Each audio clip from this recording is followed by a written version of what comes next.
आइए 2017 का जो है सेट नंबर 7 जो है लास्ट सेट देख लेते हैं। इसके पहले 6 सेट हम हल करा चुके हैं, सभी 17 से लेके 16 15 सब कुछ करा चुके हैं। अगर आप वीडियो नहीं देखें तो उसको भी देख लीजिए। तो चलिए देखिए 17 का जो है 2017 का पहला क्वेश्चन जो है, आई एस्यूम द ब्लैक कैप। तो ये आपका एजी गार्डनर, इसके लेखक हैं ए फेलो ट्रेवलर। आगे बढ़ते हैं। कास्ट इज वैनिसिंग, आपका कहाँ से आया ये? Heritage of India, L Basham. If you would be free, ये आप काट दिए, आपके सिलेबस में नहीं है। दूसरा क्वेश्चन देखते हैं। पहला क्वेश्चन आपके सिलेबस में नहीं है, दूसरा भी नहीं है, तीसरा है what particular quality distinguishes women from main. कौन सा विशेष गुण अलग करता है? डिस्टिंग्विशेज माने अलग करता है औरतों को पुरुषों से। अब तीसरा क्वेश्चन में I can not kill you but I can reprieve माने होता है सजा टालना। फॉर सम सेंचुरीज हो जाएगा। Much that was useless in ancient Indian culture has already perished हो जाएगा। बिल्कुल सही। चलिए आगे चलते हैं। देखिए अगला क्वेश्चन जो आपका है, passion is not power it is the abuse होगा, लेकिन ये आपके सिलेबस में इस वर्ष नहीं है। चौथा क्वेश्चन आप बिल्कुल काट दीजिए। पांचवा क्वेश्चन में पहला, what made the astrologer feel uncomfortable, मतलब किस प्रकार से ज्योतिषी अनकंफर्टेबल माने बेचैन महसूस करने लगा। तो ये आपके सिलेबस में है। इसके बाद वाला ज्ञान बाबू वाला आपके सिलेबस में इस वर्ष नहीं है। Who are lost child are parents, कौन खोया हुआ था? बच्चा खोया था या उसके माता पिता? डिस्कस, इसकी चर्चा करिए। तो बच्चा खो गया था, उसको वर्णन करना है। बेवकूफ़ हो क्या? माता पिता खोए थे, पूरा पढ़ा दिया गया तब भी। चलिए देखते हैं आगे। बच्चा खो जाता है। This man is free from सर्वाइलमेंट्स, तो ये आपका character of a happy life से है। इसके राइटर हैं sir Henry Wotton. Curfew tolls, ये आपके सिलेबस में इस वर्ष नहीं है। तो the to serve therewith my maker, ये आपका ऑन हिज ब्लाइंडनेस से आया है। इसके राइटर हैं यानी कवि जॉन मिल्टन। अल्लाह विल डेम सन्स मर्सी आपके सिलेबस में नहीं, ये काट दीजिए। पासिंग ऑफ आर्थर है, एलिमेंट है, जिसमें एलिमेंट इंपॉर्टेंट है परीक्षक दृष्टि से, सेंट्रल आइडिया। सिमिली में आनोमेटोपोइया है, पर्सनिफिकेशन में से एक लिखना, 2 एग्जाम्पल देना। तो ये सभी जो हम आपको नहीं आंसर बता रहे हैं, इसकी सभी की वीडियो आपको चैनल पे मिल जाएगी। चलिए देखते हैं आगे, क्योंकि ग्रामर पूरा हल करा रहे हैं। परीक्षक दृष्टि से जो इंपॉर्टेंट रहेगा सब बता जाए। देखिए the leader said ladies and gentleman I am thankful to you, तो इसका आप लोग इनडायरेक्ट स्पीच लिख लीजिए। इसमें देखिए संबोधन किया जा रहा है, इसलिए सबसे पहले एड्रेसिंग लगाओगे। एड्रेसिंग लेडीज एंड जेंटलमैन, हाँ कहने के लिए आप कह सकते हो the leader told the ladies and gentleman, तब भी चल जाएगा, लेकिन ज़्यादा बेटर होगा संबोधित कर रहे हैं ना, तो एड्रेसिंग से तब भी बना सकते हो। अगर ऑब्जेक्ट ना हो तब भी आप बना सकते हो। क्लियर? एड्रेसिंग के बाद लिखो लेडीज एंड जेंटलमैन। सबसे पहले एड्रेसिंग लगा दो, ADDRESSING। उसके बाद लेडीज एंड जेंटलमैन। अब इतना लगा दिए ना, अब इसका काम लेडीज एंड जेंटलमैन का ख़त्म हो गया। अब जैसे हमेशा बनाते हो वैसे कर दो। उसके बाद फिर लिखो the leader addressing ladies and gentleman comma the leader said.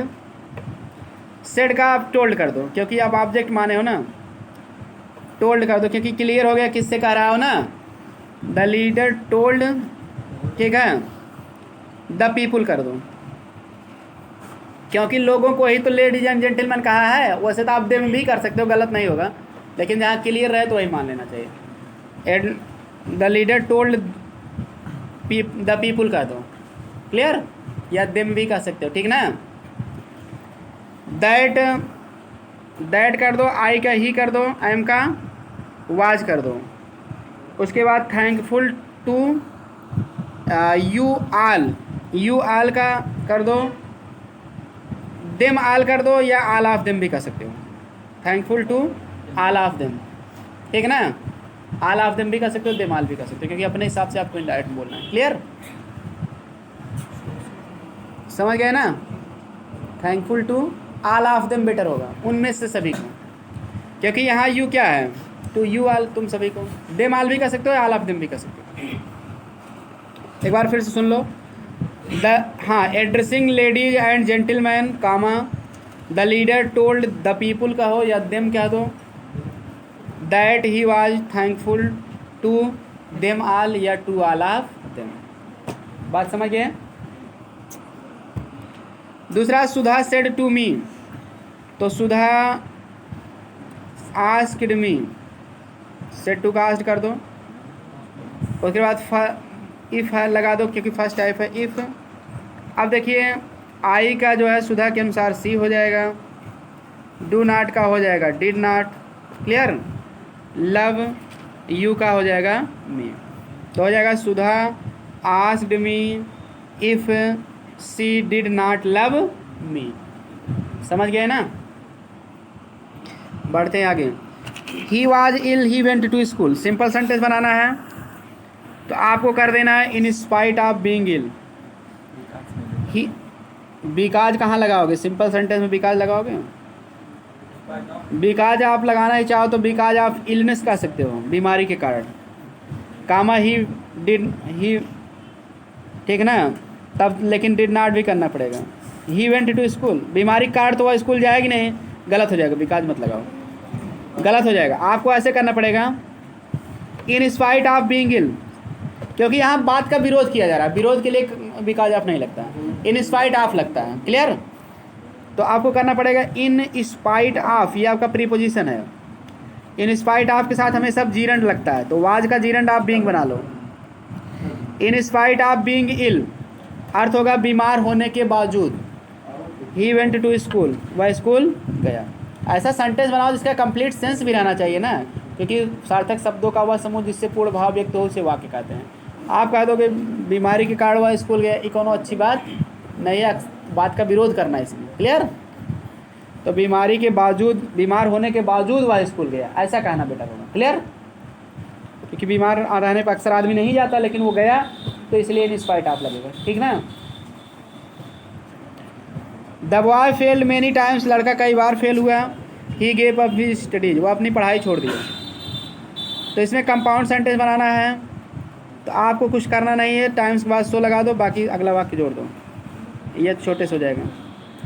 He the boy failed many times so he gave up his studies, लड़का कई बार फेल हुआ इसलिए वो अपनी पढ़ाई छोड़ दिया, क्लियर। अगला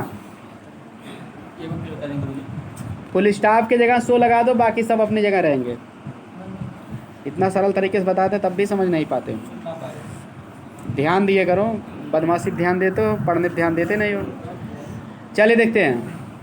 ओबे योर टीचर्स, अपने अध्यापकों की आज्ञा का पालन करो, तो इसको बनाना आपको negative.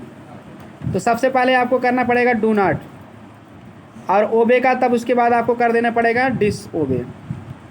Do not disobey your teachers, अपने अध्यापकों की अवज्ञा ना करो, कहने मतलब अपने अध्यापकों की आज्ञा का पालन करो, क्योंकि अर्थ वही रहना चाहिए, निगेटिव मतलब ट्रांसफॉर्मेशन।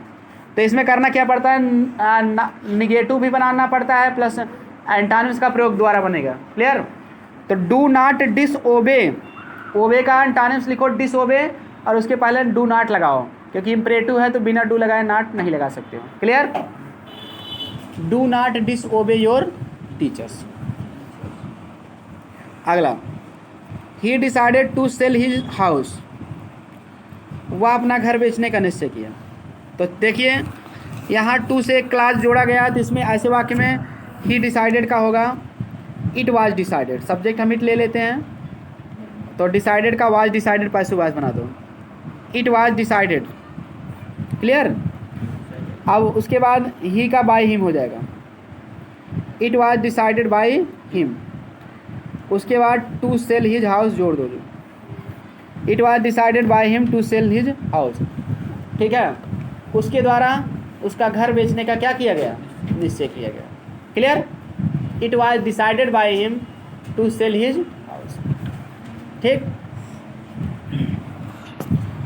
वैसे आप केवल इतना ही लिख दोगे it was decided to sell his house, तब भी चल जाएगा, क्लियर। चलिए आगे।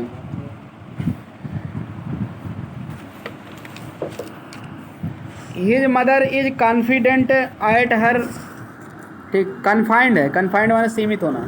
उसकी माँ अपने बिस्तर तक सीमित हो गई। तो यहाँ कन्फाइंड साथ गलती क्या है, आइट नहीं लगता है, फिक्स प्रीपोजिशन टू लगता है, टू माने तक। कन्फाइंड टू हर बेड, अपने बिस्तर तक सीमित हो गई, मतलब बीमार है तो बिस्तर को छोड़ के कहीं जा नहीं पा रही। क्लियर। कन्फाइंड साथ टू लगता, फिक्स प्रीपोजिशन, आइट कभी नहीं लगेगा। क्लियर। अगला है he as well as you are innocent. तो इसमें ग्रामर का नियम हमारा ये कहता है कि एज वेल एज से दो कर्ता जब जुड़े रहते हैं तो पहले कर्ता के अनुसार वर्ब लगता है, इसलिए यहाँ ही के अनुसार आर हट के इज हो जाएगा। क्लियर। यू के अनुसार नहीं लगता, पहला कर्ता देखना पड़ता है। एज वेल एज से अगर दो कर्ता जुड़े हैं, क्लियर, तो पहला कर्ता हमारा जो कहेगा वही लगेगा। तो ही हमारा कह रहा है इज लगाओ। Pull chain for stopping the train, तो ट्रेन रोकने के लिए जंजीर खींचो। तो ये देखिए ग्रामर का रूल है कि अगर कोई उद्देश्य प्रकट होता है तो हम उसमें इन्फिनिटिव लगाते हैं, जीरन नहीं लगाएंगे। तो यहाँ खींचोगे तो आपका उद्देश्य है ट्रेन को रोकना, इसलिए फार हटा के टू करो, स्टॉपिंग में स्टॉप कर दो, फर्स्ट फॉर्म टू स्टॉप कर दो। क्लियर। फार स्टॉपिंग जीरन का प्रयोग यहाँ नहीं हो सकता, टू स्टॉप करोगे। क्लियर। वह जो है ट्रेन को रोकने के लिए चेन को क्या किया, ट्रेन को रोकने के लिए चेन खींचो, फार हटा के टू करो, स्टॉपिंग हटा के स्टॉप करो, टू प्लस फर्स्ट फॉर्म, एक पी हट जाएगा स्टॉपिंग में। I doubt that he will pass, मुझे संदेह है कि वह पास होगा। तो ये बात की गलत है, कभी भी डाउट रहता है तो उसमें डाउट के लिए वेदर लगता है। क्लियर। क्योंकि वेदर में यस या नो दोनों में उत्तर आ सकता है। क्लियर। तो उसमें वेदर लगा दो, दैट हटा दो, वाक्य एकदम करेक्ट हो जाएगा। I doubt weather he will pass, ऐसे कहना चाहिए मुझे संदेह है कि क्या वह पास होगा। तो कि क्या के अंग्रेजी वेदर लगेगा, डाउट के लिए वेदर या इफ लगता है। क्लियर। वेदर का प्रयोग बेटर माना जाएगा। चलिए आगे बढ़ते हैं। देखिए इसमें जो है आपका हार्ड वर्क की के साथ फार नहीं लगता, फिक्स प्रीपोजिशन टू लगता है, टू कर लो। I have never seen him, यहाँ लेट के पहले आप बीइंग कर दो, मैं देर होने के नाते उससे नहीं देख पाया हूँ या उससे नहीं मिल पाया हूँ। क्लियर। चलिए आगे 10वां देखते हैं। फील द पल्स, मुहावरा है, इसका मतलब होता है नाड़ी देखना, शाब्दिक अर्थ होता है नाड़ी देखना या व्यवहार को समझना। क्लियर। आपके अगल विद बास्केट में आया था, mister Douglas was feeling the pulse of the nation, राष्ट्र के लोगों के व्यवहार को समझ रहे थे। क्लियर। फील द पल्स माने होता है भावना को समझना या व्यवहार समझना या नाड़ी देखना। तो याद करने की ट्रिक हमारी क्या कहेगी, पल्स माने नाड़ी होता है, पल्स माने दाल भी होता है। फील माने महसूस, वैद्य को दिखाते हैं तो वो नाड़ी देख लेता है आपको क्या परेशानी है, आपका व्यवहार समझ लेता है कि आप कैसा महसूस कर रहे हो। क्लियर। तो इस तरह से नाड़ी को देखना भी होता है, इसका मतलब यानी कि व्यवहार को समझना। अब समझ गए ना, नाड़ी को क्यों देखता है, क्योंकि यह व्यवहार आपका समझना चाहता है, आपकी भावना जानना चाहता है, आपको क्या हुआ है, क्या प्रॉब्लम। टाइम एंड अगेन माने क्या होता है, बार बार। टाइम माने समय, कोई समय, एंड अगेन दोबारा वही समय आ गया, मतलब बार बार वही समय आता है। आपके पढ़ने का रोज इतने बार समय आता है इस टाइम। क्लियर। आज टाइम हुआ, फिर कल अगेन यही टाइम आ गया, नहीं बार बार यही टाइम आएगा। प्रास एंड कांस माने होता है पक्ष और विपक्ष, पक्ष विपक्ष, पक्ष विपक्ष का या पक्ष और विपक्ष में तर्क, पक्ष विपक्ष का दो या पक्ष और विपक्ष में तर्क, किसी पर चीज़ पर तर्क देना, उसके पक्ष के विषय में भी दो और विपक्ष में भी दो। क्लियर। जैसे फॉर एग्जांपल आप मोदी जब हमारा जो है मतलब जीएसटी लागू किए तो उसके पक्ष में भी आप तर्क दो और विपक्ष में भी तर्क दो, लागू करना चाहिए कि नहीं। नोटबंदी के पक्ष में भी तर्क दो और विपक्ष के भी तर्क दो, इस तरह की बात। क्लियर। पक्ष और विपक्ष में। Clear. People were giving pros and cons in the matter of demonetisation. Clear.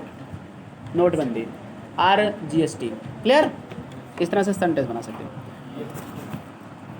अब देखिए आगे, बीट अबाउट द बुश। तो पक्ष माने प्रास माने पक्ष, कॉन्स माने विपक्ष होता है, तो इसमें कुछ आपको याद नहीं करने की जरूरत है, ये इंग्लिश के वर्ड ही नहीं है। तो प्रास एंड कॉन्स मुहावरा है। क्लियर।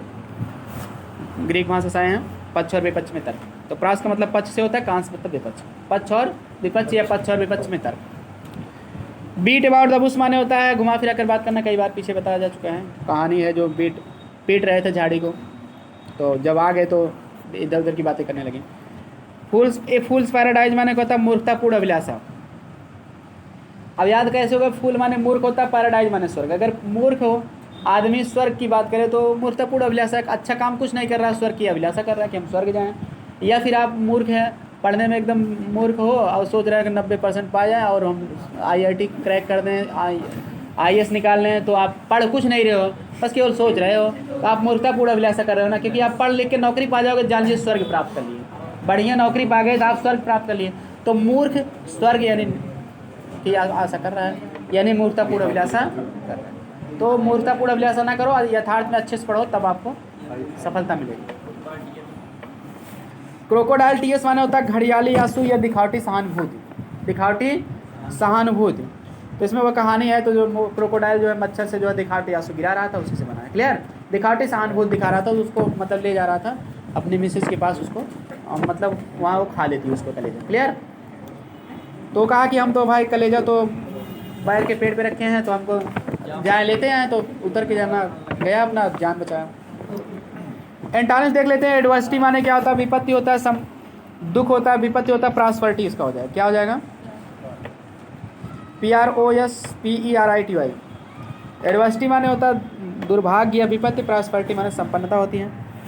बायरन माने होता है बंजर होता है, फर्टाइल माने उपजाऊ, FERTILE। FERTILE फर्टाइल माने उपजाऊ, जहाँ ज़्यादा उपज होती है ज़मीन में। बायरन मतलब बंजर, जहाँ कुछ ना हो गया। विक्ट्री माने विजय होता है, डिफीट माने पराजय होता है, DEFEAT। डिफीट, हाँ, DEFEAT। अच्छा, ब्रेव माने बहादुर होता है, सिनांस बताओ, बोल्ड हो जाएगा। बोल्ड माने बहादुर या साहसी। कॉन्फेस माने स्वीकार करना, एक्सेप्ट कर दो, ACCEPT। एक्सेप्ट कह दो या एडमिट कह दो। फॉरबिड माने मना करना, तो प्रोहिबिट माने मना करना, PROHIBIT।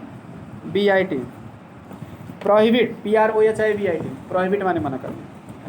देखिए वन वर्ड सब्स्टिट्यूशन देख लेते हैं। Ruler who has absolute authority, ऐसा शासक जिसके पास संपूर्ण सत्ता हो, उसको कहते हैं सॉवरेन, SOVEREIGN। सॉवरेन माने संप्रभु, SOVEREIGN, SOVEREI। सॉवरेन माने तो संप्रभु, संप्रभु शासक। द थिंग विच में काज डेथ, जो मौत का कारण हो जाए ऐसी चीज़, उसको कहते हैं फाइटल। फाइट लिख के AL जोड़ दीजिए। फाइटल माने घातक या जानलेवा।